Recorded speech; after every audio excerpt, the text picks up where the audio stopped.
U najnovšim čišlje novinah Ruske slovo, tižnjovnjeg informuje o osnovanju pododboru za demografiju Nacionalnoho sovjetu Rusnacoh i o pririhtovanju za žimu u prilapnjih centroh za migrantoh u Šidze.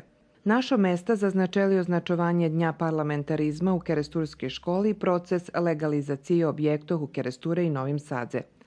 Rozsvarku s Keresturcom Mikolom Vinajom o uslovijoh i trgovišću za produkciju paprigi mož prečitać na bokoh ekonomija. Kultura i prosvita zaznačela otrimovanje po dobovej koloniji Njaradi u Malim Indjošu, a najavljuje i kulturnu manifestaciju Kostelnikova ješenj.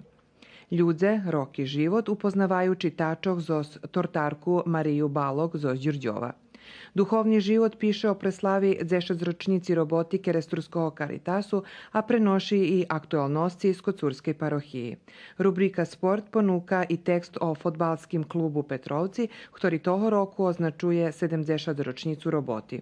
U tim čišlje dodatok Dom i familija, u kotrim i nova ženoblogija.